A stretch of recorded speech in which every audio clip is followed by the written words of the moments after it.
right. Put the torch to the nail and let's get hella high. The dab life, you damn right. Put the torch to the nail and let's get hella high. The dab life, you damn right. Put the torch to the nail and let's get hella high. The dab life, you damn right. Put the torch to the nail and let's get hella high. I can't concentrate, I'm off concentrates. I can't concentrate, I'm off concentrates. I can't concentrate, I'm off concentrates. I can't concentrate, I'm off concentrates. Hey, welcome to the podcast, episode 5. I'm your host, John Dawson, and today, special guest is Domer. What's up, everybody? Yeah, Domer Glass in the building. What up? Thanks, John, for having me. Hey, man, thanks for coming. All right, this camera's live, so you can also talk into this We one. got cameras making me all nervous. You're going to It's forget okay. about that one, You're good. and it's just me Take and you some in dabs, here, hang man. out. Yeah, you want to get a crusher going with the bird? Let's take some dabs. Man, shout out to Kylie and the Indux family down in Texas. We've had the pleasure and the privilege of having the bird here. This is the second bird ever manufactured. It's inscribed, really? Prototype then? inscribed on the back, basically. I think this is actually production. His prototype was earlier on, and he You've wouldn't had his even stuff from the beginning, huh? he wouldn't show me much early on. But here we are. And so the way I like to do it is just set the banger down in that hole with the pillar inside of the coil, and this is going to start reacting, getting hot, heating up. You'll see some vapor coming off the top of it. And I got a carb cap. I'm going to grab it. Oh, get up, John. Getting up. Getting up, goddammit. It's my little wonderland in here. Do what I want. All right, but yeah. Isn't that why you have your own podcast? So you can do whatever You're you fucking, want. right. You can grab that and just throw it on your fucking rig and crush it. It's ready.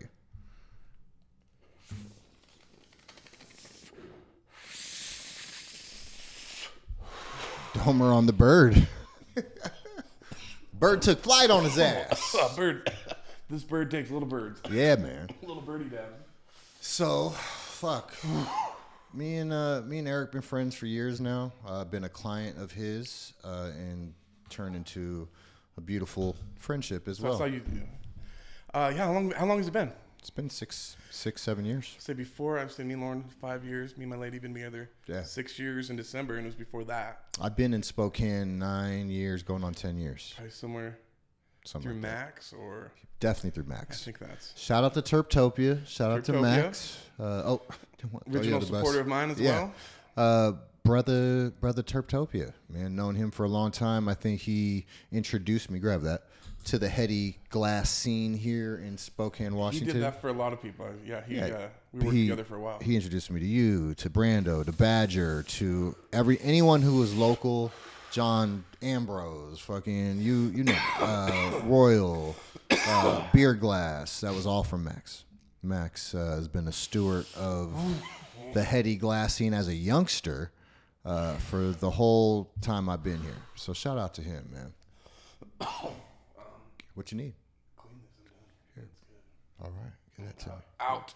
Get that to me. Mr. John about to show us how to take a dab here. Yeah, man, we're gonna watch me die off a baby Domer. Use 2 minutes here. Right. That was pretty nice. Like Put the ship over there. Right there. There you go. Was that good? Good? It was really good, tasty. It's super terpy. It's not too hot. It's not like a cold start either. No, it's different. It's better in a cold start. I don't like Let's cold starts. let's talk about cold starts real quick. Why do you think a cold start tastes different than a traditional dab?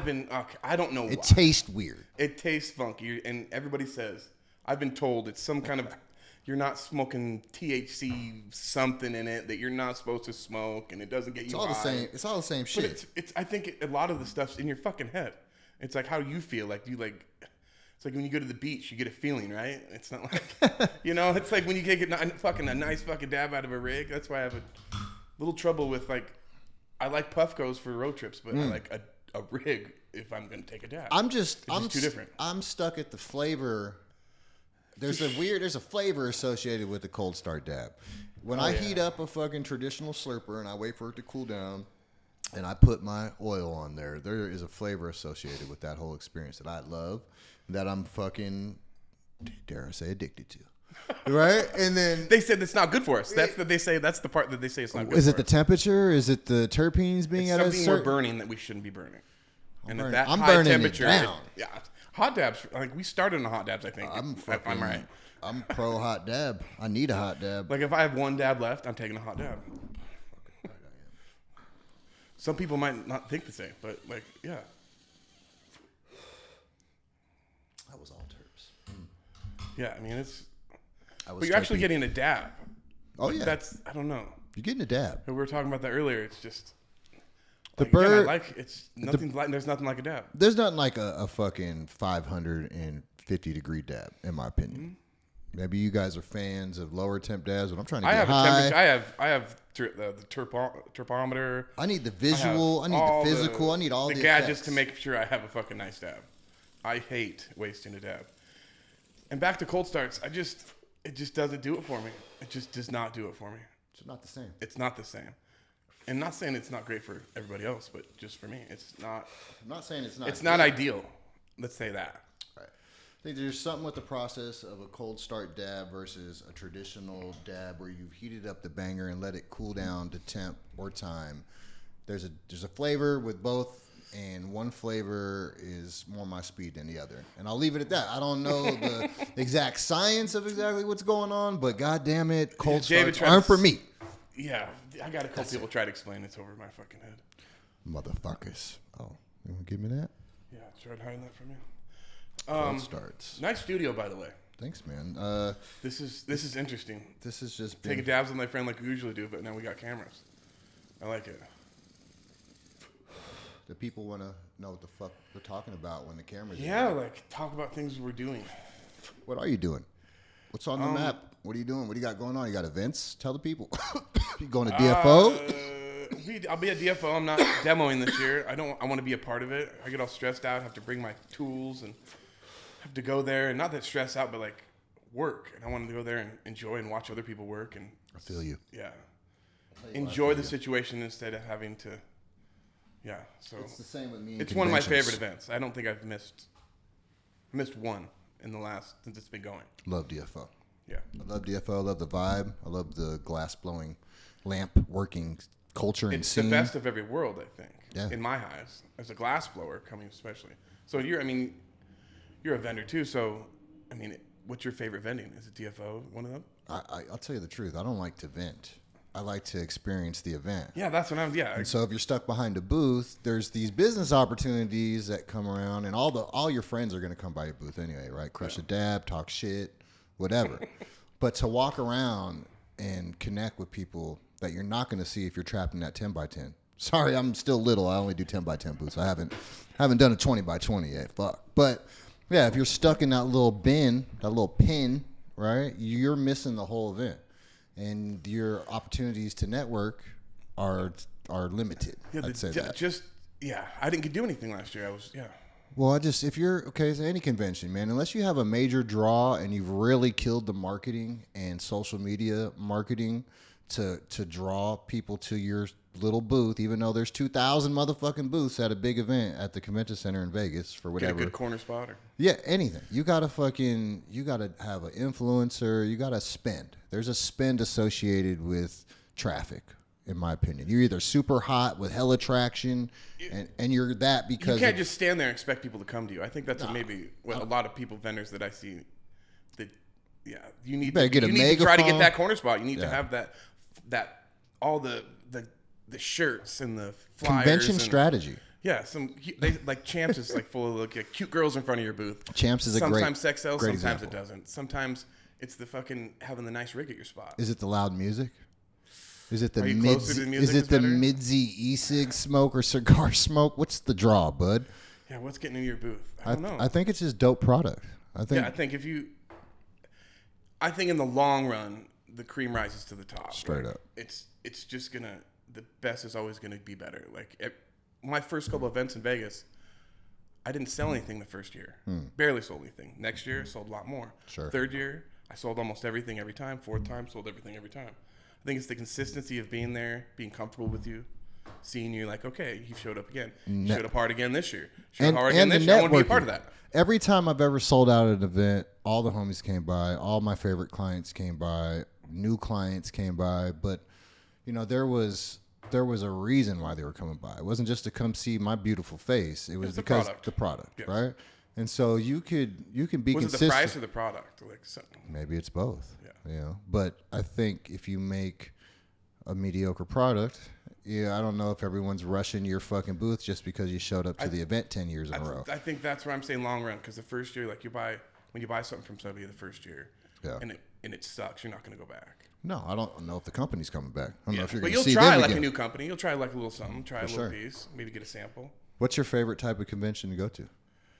I'm telling you, DFO for me, I can network. I can sell stuff. I can bring stuff to sell. Okay. The DFO's really fun. I mean, back in the day, AGE was the best. AGE. Now they say Las Vegas.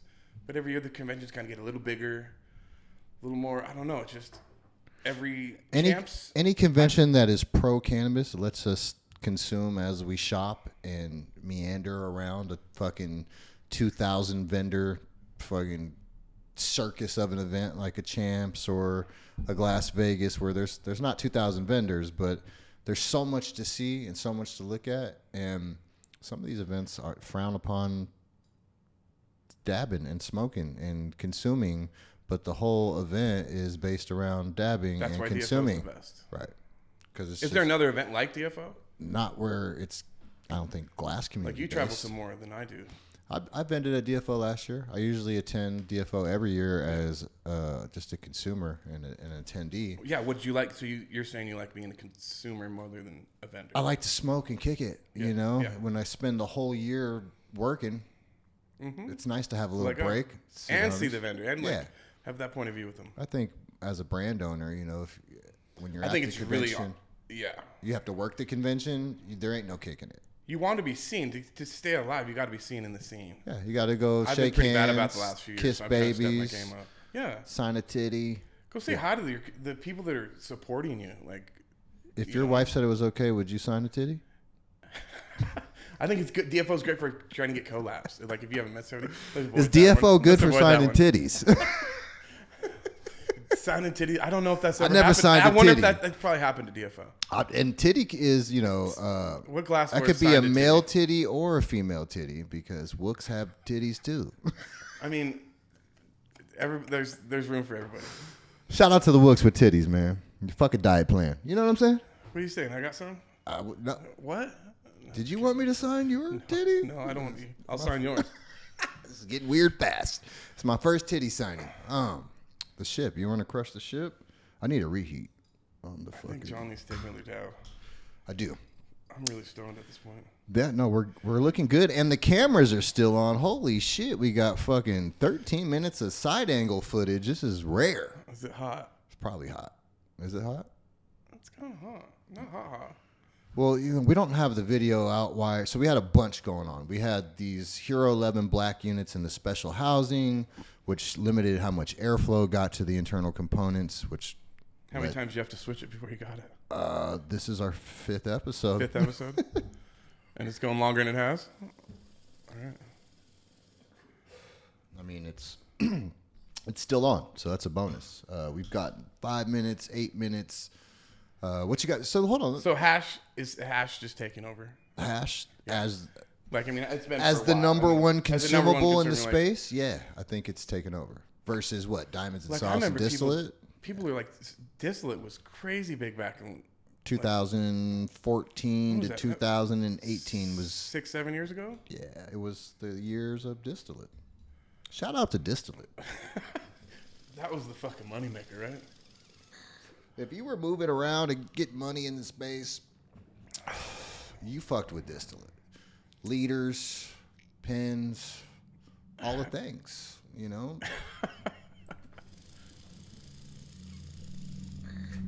Distillate allowed me to really explore the vaporizer space.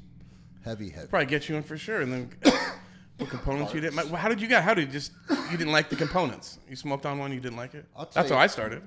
I smoked on a double recycler and I didn't like it. I was in Portland 2014 or 15. Okay.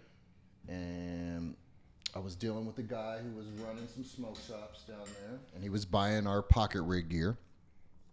And as I was leaving one day, he was like, "Hey, man, I'll trade you this syringe of orange cream sauce." He was calling it terp sauce. Okay. For one of your pocket rigs, which was like it was like a $60 value. It was distillate was at a $60 a gram price point at the time. All right.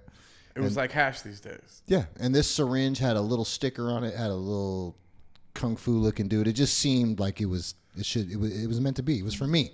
This syringe. We traded. I took the syringe out and filled up the atomizer of our device at the time, which was like a stainless steel and glass tank. Filled it up, sucked on it, and it tasted like orange creamsicle. And I ran back in and was like, what the fuck is this? I want more of this. And that was really my first foray into flavored distillate that tastes like candy. And it was just whatever flavor you wanted. Well, the drug addict in me and the fat kid candy lover was turned out instantaneously. Drug and candy yeah, lover. I'm just like, oh my God, does that taste like fruit I get and candy? high and I get high? Holy shit, exactly. And so from that moment on, I was trying to get turned on to what it was, where it came from, how it was made, and it took me down a crazy adventure. And that adventure led to fucking carts, basically, for me. And then going to conventions? Did you go to conventions? I've been going to conventions since 2012. Yeah, so that's how you, So just exploring. I first found my vaporizer of choice in the back of a tattoo shop in San Diego, 2012. Went to all the smoke shops on my way back to Vegas from San Diego, trying to buy all these devices, bought as many as I could, broke them all. And that really was the catalyst for... Like you took them apart like you do? Yeah. Okay. Trying to figure out how they were made and why they wouldn't work, you know? I think that's a basic of how companies start. Like, what do you like? Reverse engineering? Reverse engineer it. How did it work? What did I don't like about it? What can I make better about it? Yeah, and I'm a dumbass. I'm a street guy. And so, but, infatuated with this electronic... I don't think that's true. Well, at the time, you were being dumb and doing stuff, maybe. I wasn't doing shit. To be That's honest, stupid. I was hustling. Isn't that stupid? Yeah, it was dumb as fuck, right? But it was weird. I don't know exactly what has kept me on this trajectory for a decade now, but it's passion based. I'll tell you that much. Do you have a what they say? I don't have a second option. Oh, it was. I don't have like a plan B in my mind. The plan B was to be the same as plan A, I guess, which was to be the best in the space. Keep going. Plan B. Be progressive as fuck. Keep evolving. Trying to make the space and the hardware for the space better. Mm-hmm. That's it. Just trying to add to space and not take from the space, and doing it from an angle where I'm still a student first, right? Still trying to learn the trade, my position, my product line, my manufacturers, just how everything is done. I'll always be forever a student, because I'm always learning. With technology, there's always room for improvement. I think nobody's perfect. Nobody's ever perfect. Did you remember when electronic devices, for like e-rigs, like a Puffco, like the first Dr. Dabbers? I remember the pens. I remember when I went to trade shows, really the first thing I saw was a pen.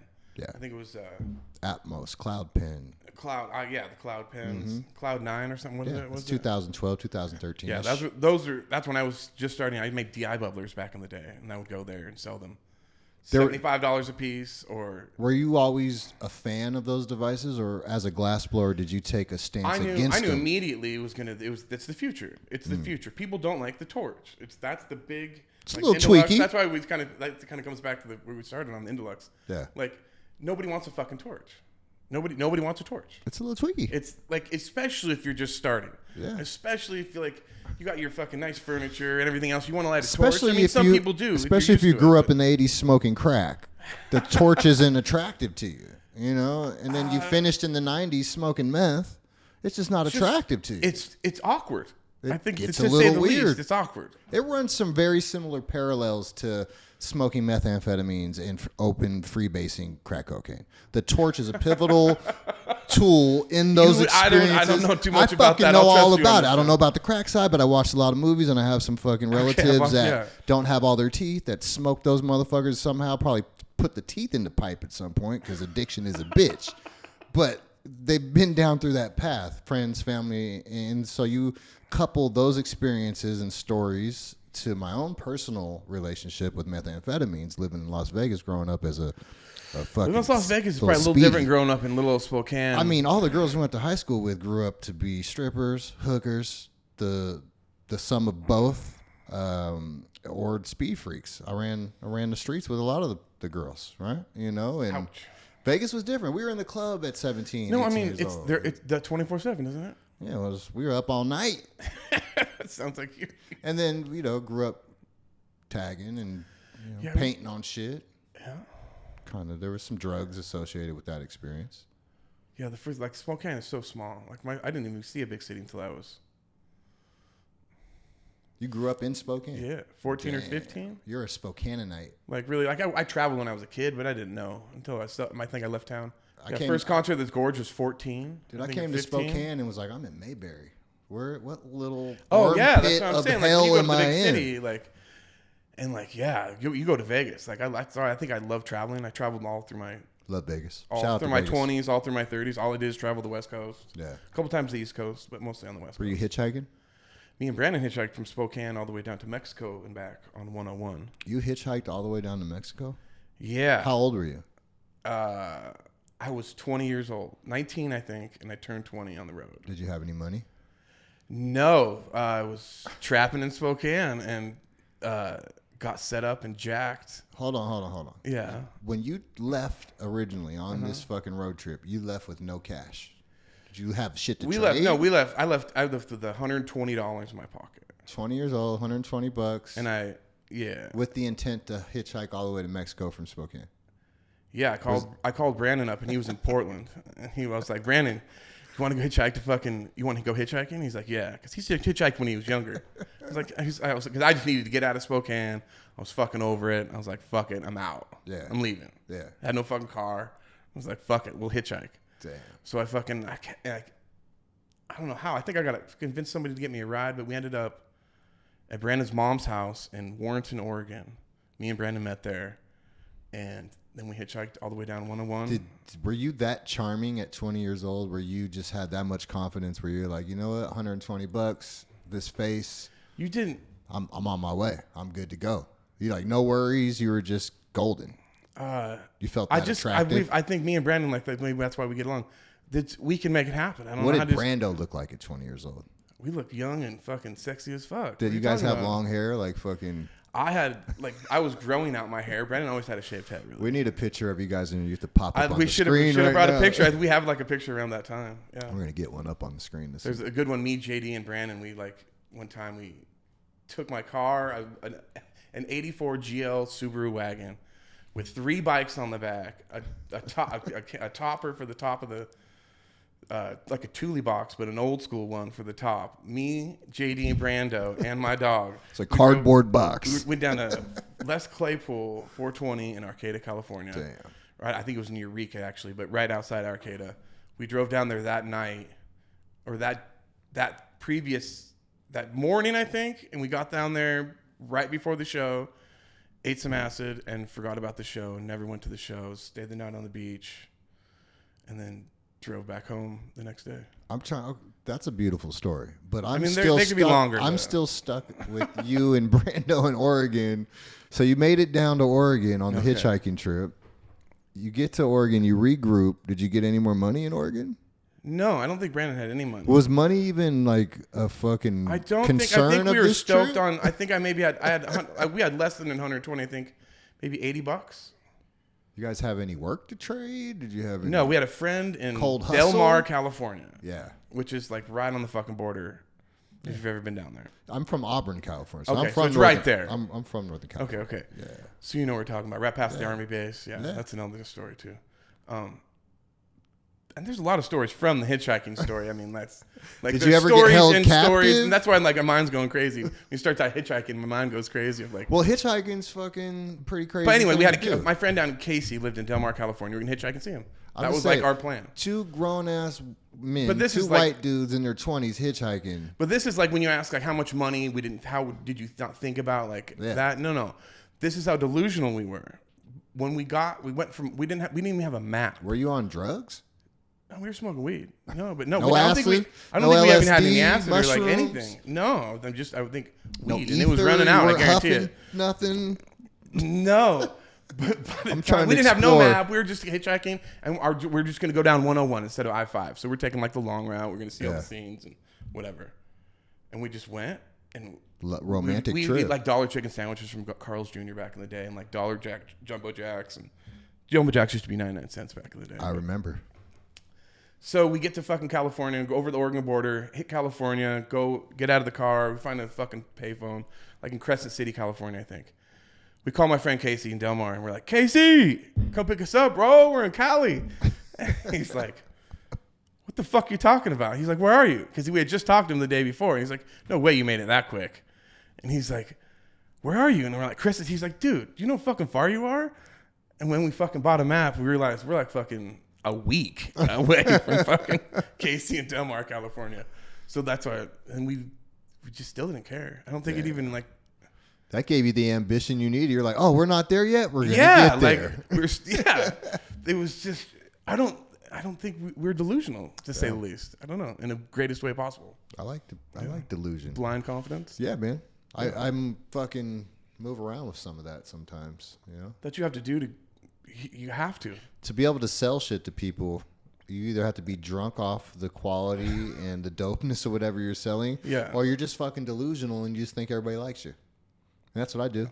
I'm like, oh, hey, how are you? I try to have What's a good up, man. I don't think everybody likes me. I try to have a good product, and I think the product should speak for itself. And then hopefully I don't fuck it up too bad. In my head, I tell everybody, I'm telling myself that I'm attractive to everyone. I'm what they need to talk to for the day. I'm the thing they need to see. It's in my head, you know, and I'm trying to pump out good vibes, good energy, and be a magnet for people just to come over and give me 10, 20 Good seconds. vibes. Yeah, good vibes are the key. It is the key. I think good vibes are the key to a good life, right? Yeah, man. I mean, somebody said, like, don't stress it until it, like, don't stress about something that you can't control. And, like, why are you worrying about something before you have to worry about it? Yeah. Like, just fucking keep going. Keep moving. If you work hard, you be nice, you drink water. Lots of water. Lots of water. And work harder than you play. Yeah. You're going to have a good life. Yeah. I stress a lot. I'm not going to lie. You have to evolve. You have to keep moving. You have to keep moving forward. You have to keep trying to get better. But if you're a people pleaser, I think you tend to stress more times than not. Because I'm of service to people. I served tables for like 5 years. Yeah. Man. So serving, I have no problem helping people or catering to people or doing whatever, to a point, obviously, but not enough to stress yourself out about it. I can float in a fucking, I can think I flow with everybody from rich to poor to. Yeah. I don't give a fuck who you are. Like, just treat me with respect, and we're good. Straight up. Yeah, be nice. I try to treat, like, when I first meet somebody, I want to say hi, hello. If I don't, it's because I got ADD. I usually test people right off the bat, and I fucking meet you the first time with my shirt off. And if you could fucking just take your shirt off. Yeah, just look me in the eye. Not want to touch my titties and talk about my back hair. Sign them and yeah. And then we could be friends from that point on.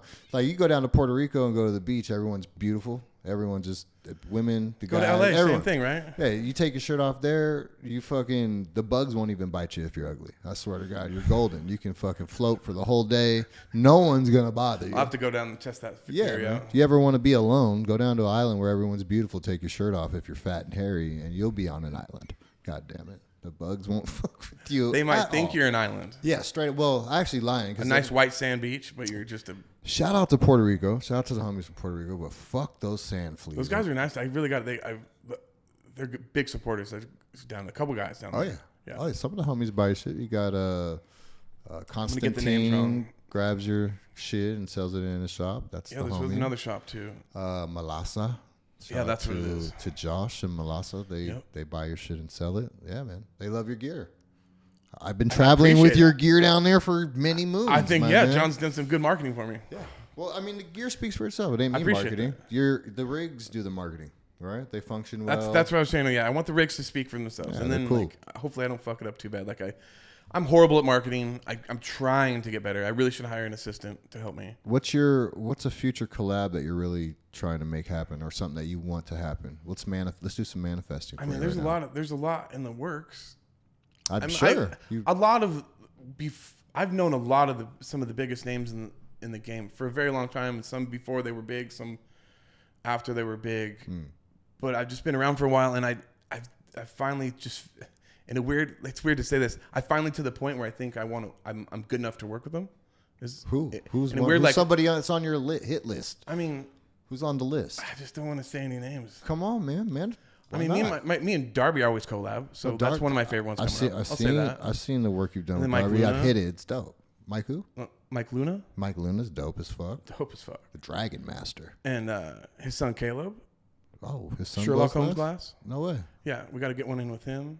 Damn. So like that whole trip, like that's probably one of my favorite trips ever. Look, my favorite collabs to do. Like Darby's probably one of the nicest. Is there someone you haven't worked with? Nicest person I've ever met. Is there someone you haven't worked with that you want to work with? I mean, are you a fanboy of anybody? oh fucking Renscraft. Oh damn. Murdering the scene right now. Sick. I think like innovation. I think it's J Fell Glass. J Felly Fell. Is that how you say that? I'm pretty sure. So hard. those two young guns, and then Haps Glass. Haps. Hard. Yeah, I Is mean, it Hoppus or I worked with Haps at Haps? 7 Points, and I always knew he was going to be big. I'm just fat and eat food and Yeah, I smoke think- hash. I don't know everybody's name. I'm so Those sorry. are some 3 young guns that like are Sick. coming up, and Just killing the game. I mean, East Coast cats?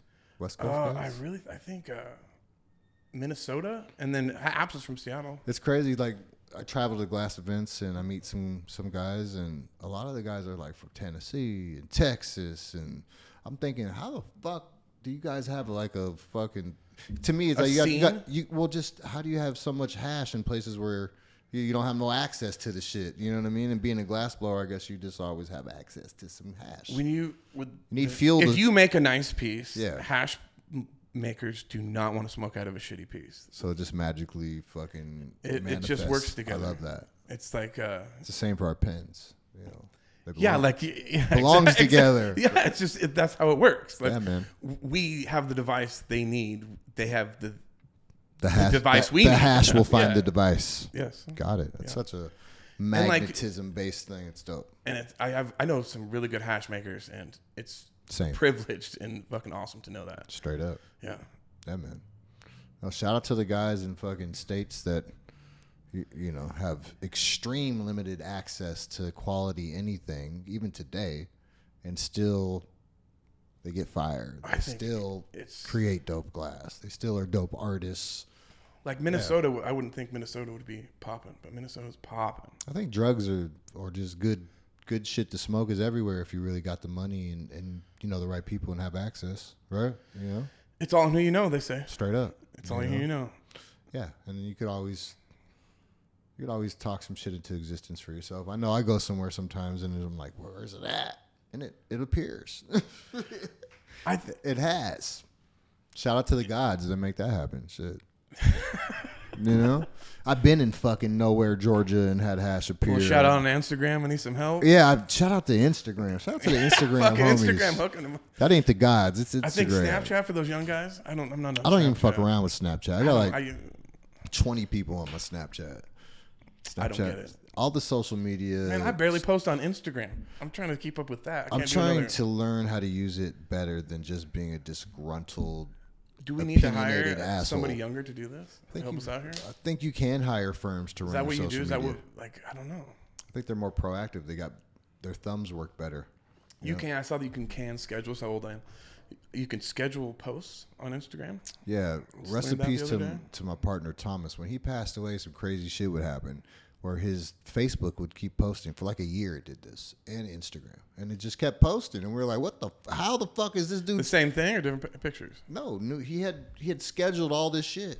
He was marketing. He was our marketing guy, Oh wow. and so he had scheduled all these different posts, not just for us, but for That's got to himself. be almost emotional for sure. Yeah, Every time you've seen it, you we know? all were tripping, and Yeah. a lot of people would get on the post, especially on Facebook, and be like, "Someone needs to contact Facebook and tell them to turn this off." And I'd be like, "Fuck that! It's like he's It's still like saying here." hi or something, right? Yeah. I mean, I That's don't what know it how felt you would like. take it. I'm not. Yeah. Yeah, but you can utilize social media now. I think coupled with AI to really just fucking run a back end marketing campaign for AI. your business. You just have to be either savvy enough to teach yourself how to use it, or find a company or a person that Man, can and run my it better than you and give it to them. The 72-year-old man at my shop, that's the farrier in town, horseshoer. He writes his congressman in Alaska with AI. He learned. He's like, they answer back when you use AI. And I was like, 17-year-old man, I figured out how to use Chat GPT or whatever it is. Damn. I was like, I can do it. I just got to fucking do it. Yeah, they probably just fucking say all the right things or use the right wording.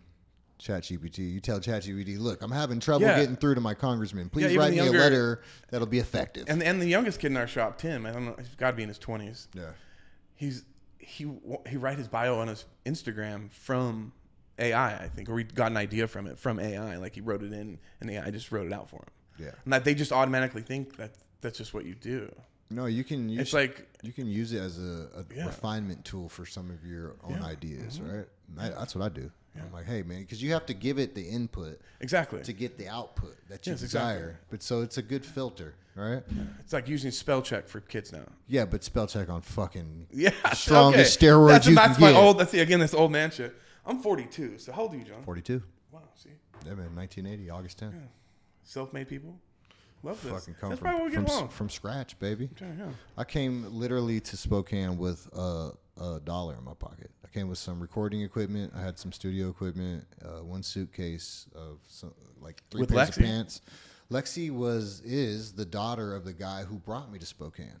Okay. I came here with a cat named Arnie DeWitt, who was supposed to be my investor at the time. Okay. And I linked him up with Lexi's dad, and man, those guys like cocaine, you know, and so that took over the cocaine is a hell of a drug, motherfuckers. But yeah, the relationship soon went south, and our plans never came to fruition, and I was left to my own devices, and kind of was stuck in life, and landed here, right? Couldn't go back to where I came from. Spokane's easy, I would say. I mean, I came from Iowa, where it wasn't so easy. Yeah. Another place where I didn't know nobody. I had been trapping. And so you Vegas to Iowa? Oh, fuck. I left Vegas. I went to Canada. From Canada, I went to Colorado. From Colorado. You obviously didn't get in that much trouble, huh? Yeah, I wasn't in no trouble yet. I hadn't caught any felonies yet. Okay. I would catch them after Canada. Catch them? Yeah. I ended up moving to Colorado, and then started, just with no direction. I didn't have any kids. I had nothing. I was just old enough to leave home finally on my own. Little pussy. I left Vegas and got out from underneath my dad and went to where'd I go? I went to Canada. I went to Minnesota. I went to I left Vegas. I went to Minnesota. I went from Minnesota to Cali, got clean, got off drugs. Went from California up and down Cali, growing weed, learning how to grow weed and process and be a trimmer and all of that shit with friends and family. Shout out to TJ, love you T. Met a girl and went to Canada with her. My dad hooked me up with a chick from Canada. That was terrible. Went up there for a year and a half. I was doing the American refugee spot on my buddy Mike's radio show at the time, prior to podcasts. A refugee spot? Yeah, it was called the American Refugee. It was my little spot on his show. It was like a 10-minute spot, and I would pre-record my weekly Canadian adventures. How long? How long? That lasted for 2 days. No, how long was it? Like your spot? It was like 10 minutes, 20 minutes. Okay. It was just little quick recordings of like my synopsis of the week for my Canadian experiences, and they were always terrible, right? The cigarettes coming from America. Yeah. The transition going. It just, I had never traveled. I hadn't been anywhere yet. And so I went to Canada, and I was like, this culture shock. Shit was different. Everybody was so fucking nice in Canada. Yeah. And here I was, this ex-drug addict street kid fucking with, I don't know why I had a chip on my shoulder. I was just aggressive for no reason. And Canadian people don't like that. It's not like that. It's not that kind of vibe, eh?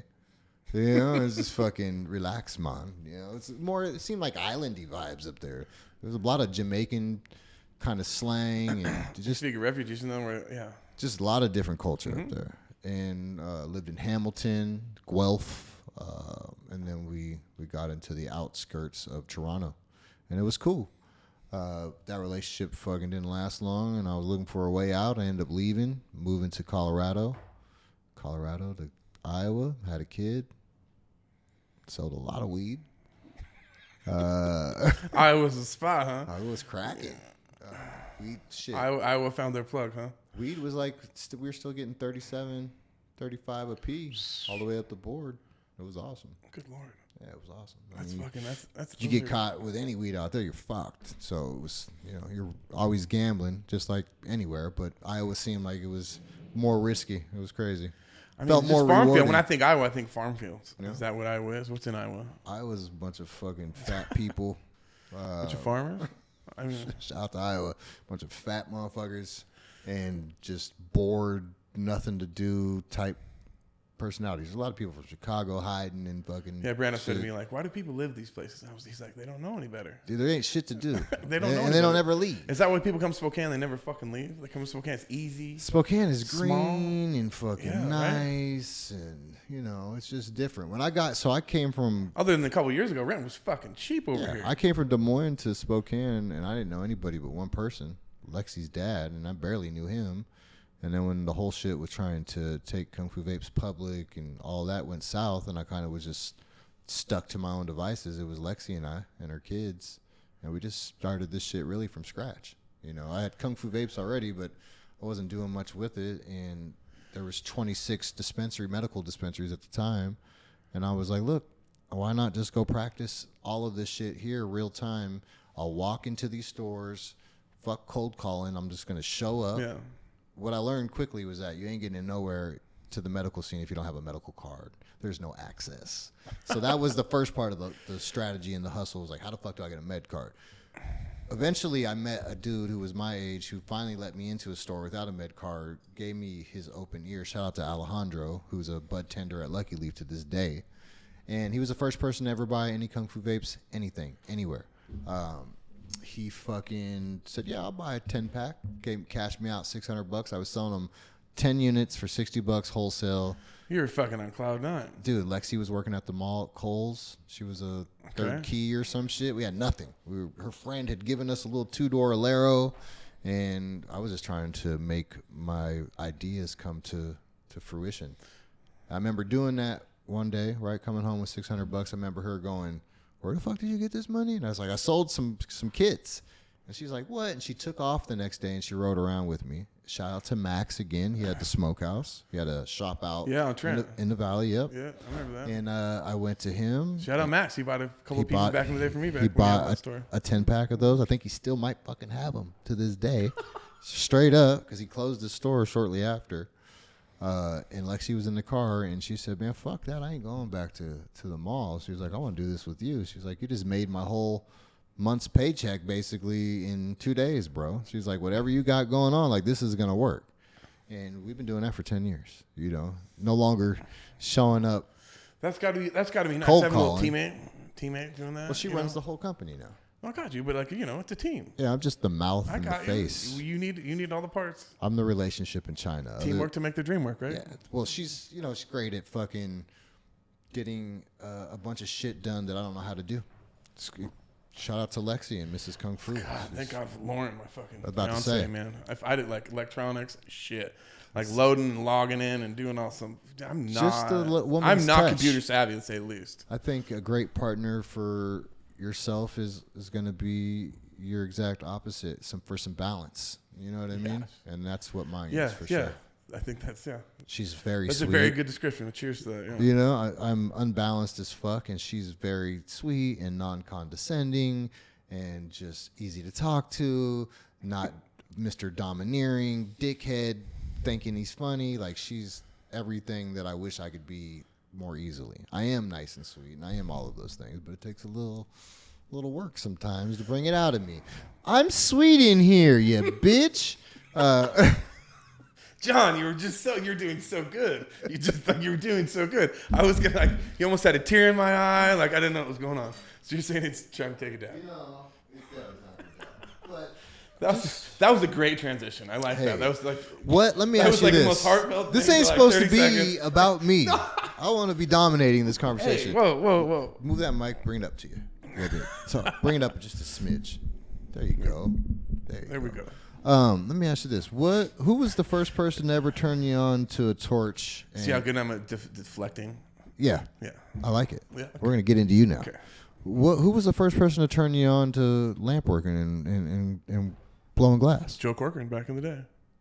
He was a kid. I lived on 26 and Post on South Shout out Hill. to Joe. Shout out to Joe. 26 and Post on the South Hill.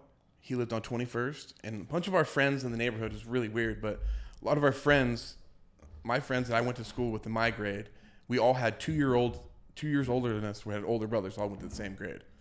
So like it was Kevin and Joe, and anyway, it could go on. Justin and Josh, and Kevin and Mike. What? Still talk to these guys? I think Kevin I barely talk to. Joe I barely talk to.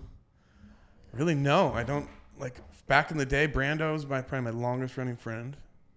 Brando. Probably Tommy Ledibor, my old OG friend. That's probably where I got into glass. Just because of Tom? He used to get like when glass first started, he would get a couple Jason Lee pieces. Damn. And get like some heady pieces back in the day. And that was probably got started, and then Joe Corkin originally blew glass at like the Glassworks Park, like where like kind of glass started, like the glass like pipe scene started in Seattle. He was like kind of apprentice kind of guy. He got in his way in there somehow, worked over there for a little bit, then moved back to Spokane. Hold on, wait, let's put a pin in that. Okay. So you're saying that the glass blowing scene originated in birth in Seattle? I don't know. It was like probably it was probably Eugene, Bob Snodgrass back in the Damn. day. But I'm saying like the Slinger, D-Rec, Ease, Dozier. I'm forgetting people, but like some like big names in the scene originally back there. Jason Lee started in that shop. Big names for the Pacific Northwest. They all had like the original like Slinger was there. Like it was like in my eyes the original shop of like making like heady pipes. Damn. There was like the pipe scene, and there was no like headies like Brock Marvel and just some names. You know who the fuck that is? Yeah, like I don't even know if he blows glass anymore. I'm pretty sure he said heart condition. Thank God he's okay. Shout out to Brock Marvel. Hopefully you're still kicking, brother. Oh yeah, he's like he had some of the pipes like we buried in Telluride when we trapped back in the day, and buried him in the top of a fucking mountain. And our friend went and picked him up like 2 years later, so we didn't want to drive back with the money in the fucking pipes in the car. You buried him in the middle. Like an Ease, a Brock Colorado? piece, and a Jason Lee piece. Yeah, on the top of Telluride Mountain, right by the fucking. There's like an abandoned town right above it. Anyway, one of the beautiful places in the world. What? If you guys have ever been. Well, so now we know Okay. who brought you in. Okay, yeah. Then his mom built a shop in the back of his house. He started blowing glass there after he left Glassworks Park, and that's where I kind of started. Like I could see glass blowing through the window, and he had his torch, and I'm like, wow, that's cool. How old were you? Fucking young, man. I wasn't 18. I know he wouldn't let me in the shop because I wasn't 18 because of the insurance reasons or whatever. I couldn't blow glass in there. Some weird shit like that. You were window shopping. Mm-hmm. It's like something you can't have, you want.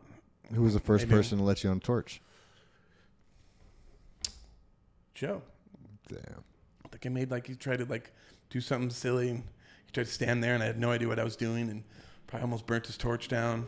Was it like the movie Ghost where he came behind you and He probably grabbed my hand. They did not do it from behind. No ghosting. But probably grabbed my hand. It's like, no, you're doing it like this. For youngsters in the room? I do that when people are blowing glass. I'll just grab their hand and move it, but I don't ghost them. See, I didn't hear Raul laugh at my joke, and I'm just like, because you're 10, motherfucker, and you don't know about Ghost. You didn't see Patrick Swayze. With the fucking with ceramic. Yeah. Shout out to fucking. Are we old? We're fucking old, John. What generation are you? Gen Z? You're like the after Z. This is just numbers and letters together now. What generation is it? I don't pay attention to that shit. This motherfucker is barely old enough to be in here. I like it. Heat But this anyway, up. so I saw the torch, and then years later, I would just go to concerts. I worked at the stage. I worked stage crew for a long time, and I served tables at Benedito's, and then I would make spoon pipes. It looked like Benedito's on Sprague? up on South Hill's original one. Oh, damn. I started up there. He's really from Spokane. Yeah. Shout out ladies and Benedito's. gentlemen. I was serving table there, and I would make a spoon. Like I would fuck around because Brandon had the shop at the time, and JD had a shop in the back of Brandon's house on 27th and Bernard. They had a shop in the back. Yeah. And I would go in there randomly on the weekends right before the gorge. I would make 10 or 15 spoon pipes and go sell them for $10 a pop. But then the pipe scene kind of started getting big, and I was serving tables at the time, and I bought my own torch, set up my friend's garage, and kind of just started fucking around on my own, and then it kind of just evolution after year after year. Ooh, wow, what was that? It was so hot. That shit tasted like. This one shut off. That shit tasted like. The other one's off too. I can't see it at least. No, it's still filming. Oh, that one was hot. I'm saying bad checks at Walmart hot. I mean, spicy. It was fucking hot. It tasted like I sucked smoke through a gun barrel. But anyway, on 27th, they had a little shop in the back, and then they built a shop, which is Montage. My friend Tom built a shop downtown that didn't work out, like literally behind Arby's, in that little strip mall right there. Anyway, didn't work out, let's say the least. And so JD built Montage Studios. Brandon, JD, and a bunch of us helped, but like JD, I'm pretty sure did it. JD who? Mapleston. Damn. Built the shop, and everybody like used their skills, like everybody painted and helped do everything. Anyway, it was a community thing, but JD, sponsored it. Let's just say that. Yeah. And maybe I'm wrong about that. Let's just memory's PSA a little. out there. Memory's I don't know foggy, exactly how it ran or anything. I was still working at Benedito's at the time, so they were doing their thing, and I eventually rented a spot, and I would make spoons, and then I started making these DI bubblers, which is like a direct inject bubbler. Damn. And with a little foot on it, with a little hand, like it was just some simple little pieces. That was your first model? That was my first model. I would make one. It would take me I make one or two a day, maybe. Yeah. And then one day I was making Brandon was right across from me. He's like, why don't you put the blow tube at the bottom? Because I was just doing it just fucking cockeyed way of making a double. Making the piece. It was just not the right way to do it. Brandon told me to do it a different way. Put the blow tube on the bottom. I got all frustrated. Didn't do it for like a week. Put the blow tube at the bottom of them, and I started making like 10 a day because it was that much easier and quicker to do. Damn. So that's when I started I can really fucking do this. Like I don't have to work. I can do these DI bubblers instead of working. Like fuck working. Jackpot. Yeah, jackpot. So then I did that for in town, and I would sell them for $75 a piece. If you bought and I would sell different colors of them, and had little, ways of selling, like my little sales pitch of how I do it. I would cold call stores. I would go around town with all my pieces and say, hey, I just want you to try it out. You don't have to buy it. I just want you to try it out. So when I call you next time, we know what we're talking about. Damn. That was kind of like my thing. And sometimes I would leave them with a piece. I was like, just call me when it sells. Yeah. Just, And then it started doing that. And then me and Simon. Brandon got a call from the girl that runs Skillet Tools, owned Skillet Tools back in the day. And she had somebody cancel on half of her booth, offered it to me and Brandon. So me and Brandon went to AGE at the time, which is, again, the trade show we were talking about earlier. We went there, and I sold almost all my pieces, and Brandon sold some shit, and that was our first trade show, and then it was kind of on from there. Turned out. Yeah. So, yeah, a little long story short, and then... So you did your first convention. But then it, It turned out. You figured it went pretty good. You can make money. Mm-hmm. I know I wanted to go to the next trade show and do that. So what? So you working at Benedito's, making spoon pies. Quit. Grew up here. What high school did you go to in Spokane? Lewis and Clark. Went to Lewis and Clark? You're a downtown kid? And then I got kicked out right in my sophomore year. Damn. You're a South Hill downtown kid. Yeah. Lunches, you go anywhere. Go up to Carbon Park. Go up the piss hole, they used to call it. There's a piss hole? Yeah. They're if you go up Corbin Park, which is right above LC, that little hill park, if you're driving up on the South Hill. I don't even know. Anyway, there's Corbin Park. And you could be my Spokane tour guide. Yeah, I don't think it's called Mary Cliff Park or something like that. But it's right above LC. And there's stairs, and there's old mansions that got tore down, and there's a foundation, and there's a pool, and people would skate the pool. And it'd be like a in the woods hangout. Is it still there? Cliff Drive. If you've ever been on Cliff Drive, probably looking over the city. Probably right below that is where a piss hole was. There used to be houses right there. Piss hole's gone. I think they finally took it out. I could be wrong, but I don't think it's there piss anymore. Hole. Anybody want to fucking Google? This is like old Piss Hole? Spokane lore. Yeah. But I wouldn't skate. But like everybody else would go skate. I never skated either, and I was always jealous of that. I went downhill, but I never like did pool stuff. I was just like a fat kid with hella jokes and cool sneakers. You were used to be a fat kid, huh? Yeah, like my parents When weren't you say fat, well, my girthy. I mean, my parents. you hand me that water. Yes, my parents weren't really athletic when I was coming up, right? And so I didn't have no athletic influences. I think my dad I made rode bikes. Yeah. I didn't think I rode a bike unless it was like snack. To the store to get a snack? Yeah, like officially, like if someone was going, hey Johnny, we're going to the store to get a snack, I'd be like, are we riding bikes? Because there was a prize at the end, and it was calorie based. It was usually chocolate, and I was fat. I love chocolate. See, my stepdad stuck me on the back of a tandem when I was a kid. I was riding to Cheney every Sunday, Dude, on the back of a tandem, if I liked it or not. a bike, pedal bike? A tandem pedal bike. Yeah. No way. And then I would eventually do my own bike. Yeah, I used to ride a lot of bikes. I remember riding bikes when I was little, like 9 or 10. We used to, yeah. That was just to get away from the meth We would go on like smoke in our 100-mile house. bike rides and stuff. I was just trying to get away from an abusive apartment complex. Shout out to my dad. Thanks, Pops. Appreciate Ride you. as long as you could. Yeah. And then he'd come home and be like, where the fuck were you at? I'm like, God damn, I can't escape this madness. Help. Damn shit. My family just wasn't there. So, like. My dad was like a biker. My mom, I never grew up with my real mom, but I had plenty of stepmoms and girlfriends to grow through and grow up with. How interesting was that? Here's an interesting, really good at this. tidbit. I had 3 stepbrothers, and all of their names were Jonathan. My name's Johnny, and my dad's name is John. And I always thought that was weird. I don't know why that was the masculine energy, was John based. Interesting. Yeah, man. Pretty weird. Your kid's not named John, right? No, my son's name is Zane, which is a derivative of John. Really? Yeah. Like Jonathan? John. Wow. I think Zane might be Is it different, like Middle language? Eastern maybe version of John, something like that. I'm sure it means something That's else cool. too. I'm sure I don't know what the fuck I'm talking about because I'm some fat white dude in Spokane, but that's what my kid's mom told me, and we don't trust her like her anyways. She's probably lying. Zane probably means like baby fist. Is that like in the Chinese tattoo that you don't know what it means? I have some weird Chinese tattoos. Do you know what it means? I think so. We used like one of those translator apps when I was 18 to spell out the word rapper.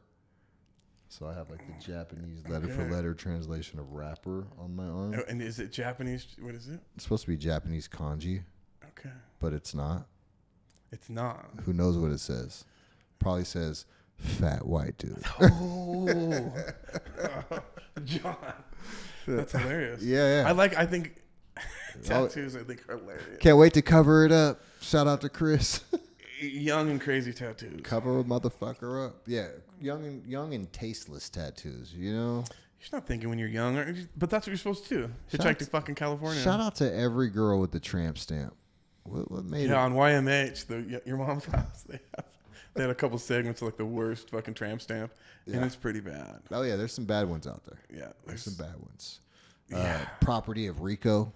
And you can't read them, a lot of them, when they get older, because they did it when they're They get young. fat and they they're get blurry and then they're like shit. 40 and 50, and they just don't. They don't hold up. Shout out to the fat girls that really kept their fucking But tramp stamps they were saying updated. it's like if you have a tramp stamp, you grew up in the 90s. Shout out to the girls Like, that keep the maintenance up on their tramp stamps, that always get it like updated. Shout out to the 90s girls. It's only in the 90s. You didn't see a tramp stamp in the What 2000s. happened to all the dudes, 90s dudes with like suns and stars around their belly buttons and shit?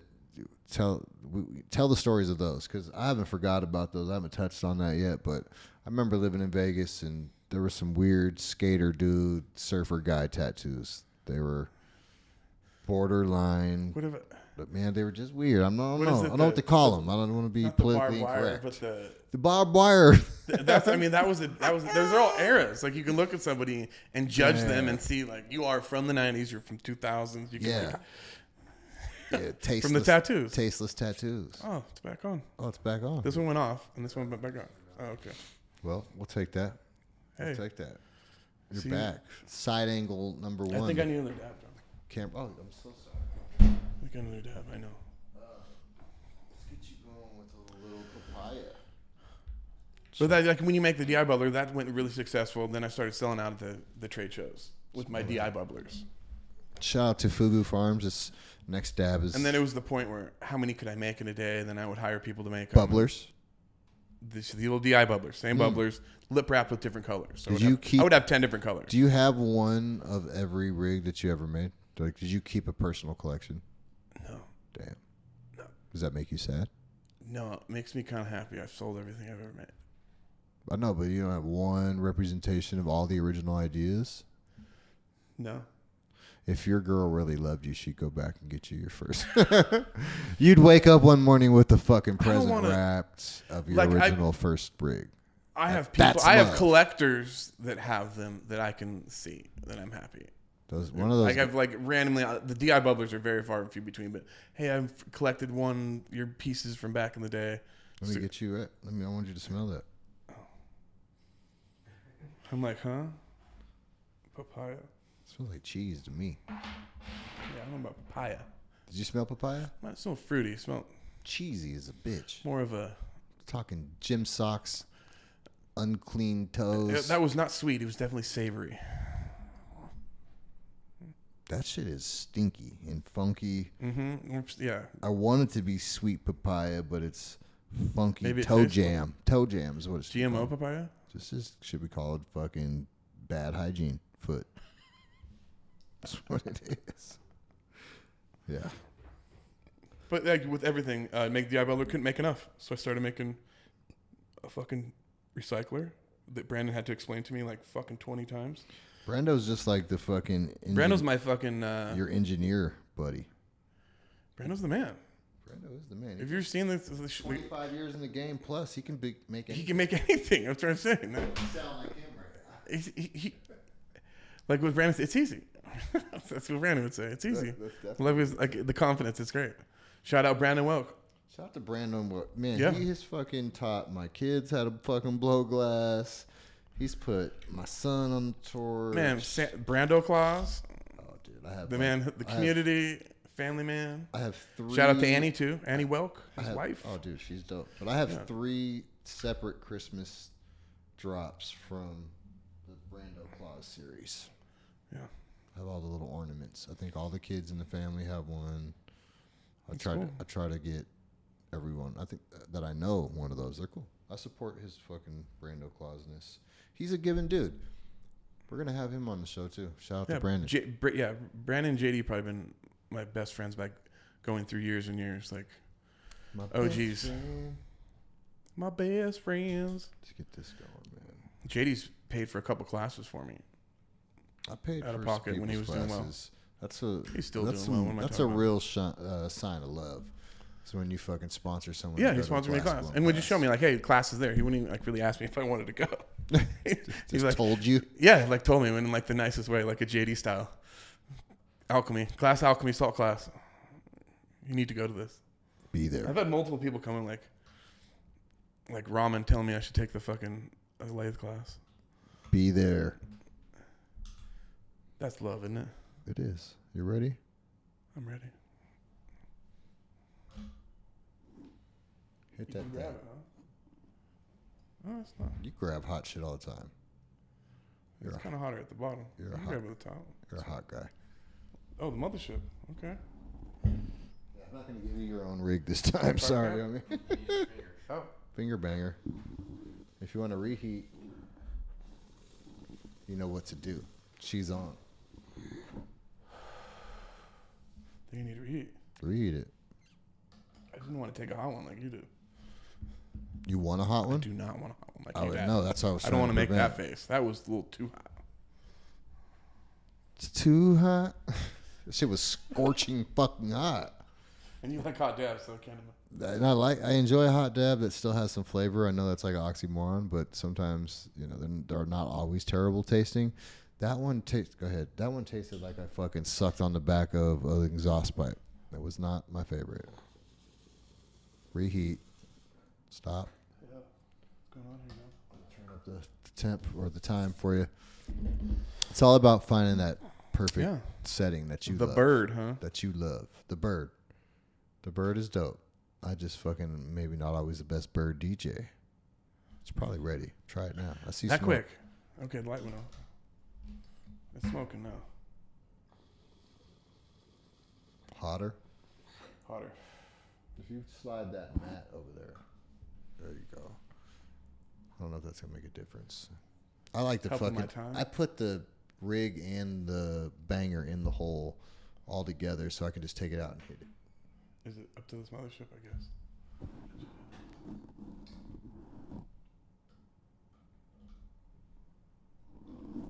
Now you can hit it with your finger on there, and it's hot all at the same time. My fat ass thing. Get in there, buddy. I'm gonna break your table. Oh, you ain't breaking shit. I say you do some fucking dab gymnastics, bro.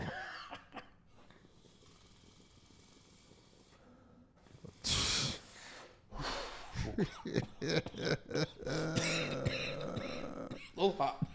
I mean, that was definitely a crusher.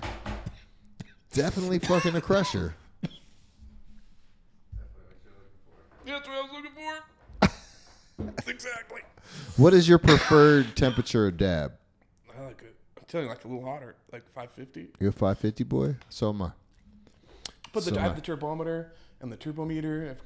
Pull that mic up to your mouth. I'm trying to breathe. Cough in that shit. We'll delouse it. We'll delouse that motherfucker. Don't worry about it. Don't worry about it. I think it's different temperature depending on what device you have. For sure. I think 550 on that's going to be 550 on every piece is going to be different. Slurper temps. The measuring device is going to be different. I am a sucker for a hot GMO slurper dab. Period. You want a better price on your pods? Take me out I don't to like a a hot slurper unless I'm going to GMO take a bigger dinner. dab. What'd you say? Unless I'm going to take a bigger dab. I don't need a slurper, I think. I always need a slurper. I don't take big enough dabs. I think. I do. Yeah, I know. Yeah, for sure. I think that's, yeah. Oh, I know you do. I try to have you. I come here fucking, I leave this place fucking. Mornings with John. Mornings with John. That should just be a 5-minute really show. should. We'll just do a 5-minute show every day. Be like a little short. I know I'm going to leave here and be like, what the fuck? I need to take a nap and I still got to go to work. No. There's no Things to do. There's no napping. I wish I could go home and take a nap sometimes, but you got to power through. I know. I've definitely fucking woke up in the chair like, fuck. Yeah, and I drink like 5 coffees that day too. I usually don't drink coffee because I feel like I'm back on drugs again.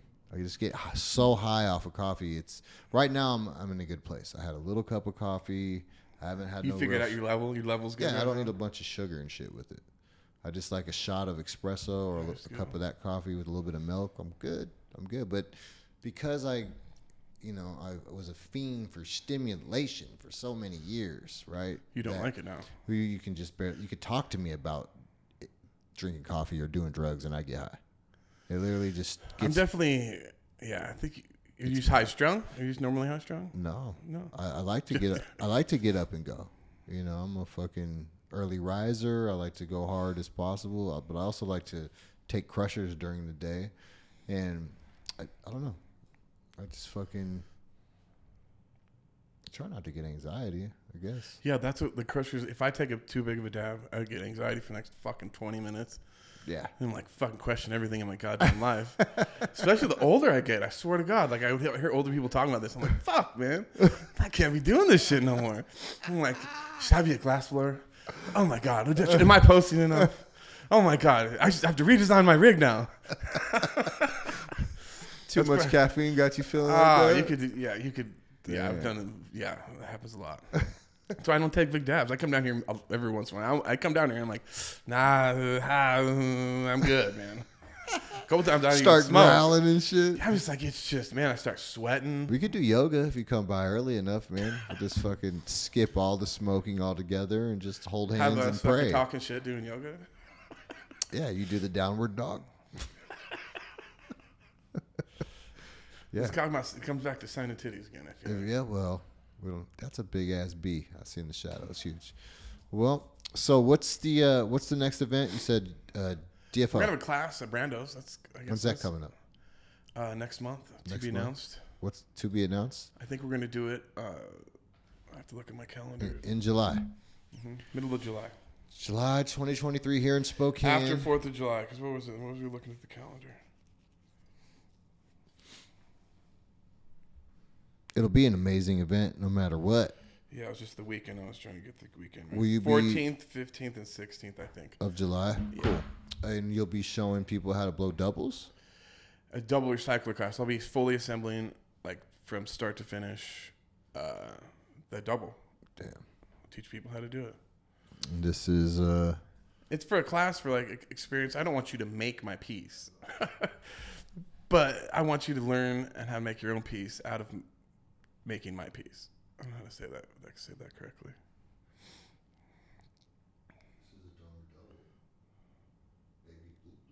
Joe, and I don't know if you can pull that up later. I can. To get on there, but the pictures. Those pictures you sent me yesterday? Yeah, I'll put that's them up on the screen like right the start, now. like the that's 2 blowouts that I did. Okay. And then that's the 16 parts that it takes, including one other that's the perk to make a 17th. That's not pictured, but for this unit specifically? for that unit specifically. Wow. Those parts are what you saw a finished piece as right here. So that's what we're doing in the class. Limited spots. I don't want to have a ton of people. 10? I want to I'll have people learn. It's an advanced, more advanced class. You can be a beginner, but you need to know how to make stuff. So it's going to be glass blowers. It's not going to be... It's not beginner. It's not not a beginner class. It's not going to be any geek off the street, if you know what I mean. Yeah, it's not a beginner class. Damn. Yeah. I'm not saying I'm advanced, but it's definitely... I'd like it's up there. I'll support your class with any way I can. Let me know how I can. I appreciate that. Yeah, man. Yeah, this is great. Get it out there. Yeah, we'll pump and promote this. Yeah. Get it out there for the class. People can come see you at DFO. You'll be there walking around. Come say hi, please. If you see me, come say hi. Yeah. Bring this man some hash. Just because I'm not smiling is because I'm fucking stoned out of my mind probably and contemplating my life. Or maybe because he's I took not too big of a dab. Maybe so he's please not come say hi. fucking Make me feel stoned. comfortable. Maybe he's not stoned, and you need to get him stoned. So get him very stoned. Bring him some hash, hot milk crushers for him. He likes dry pipes and coffee. About 7 a.m. That's. I'll meet everybody there 7 a.m. every day. He's gonna be out there with the cappuccino, doing weird shit. I should just out there making coffee for people. Damn, that's what I'll do for an hour. That'd be sick. Yeah. The Domer Coffee Bar. The Domer Coffee Bar. Damn. Pop up coffee bar. You need to talk to homie from North Star. We need to figure this out. Yeah. What's his name? See, those spontaneous ideas are the best, right? What's his guy's my man? Abe. Abe. He's not in charge. I forget her name. I'm in trouble now. I should know her name. I know who to talk to. Yeah. Yeah. Make it happen. We'll see. Domer Coffee Bar at DFO. Just come for that. If you're not already. Somebody's already doing it.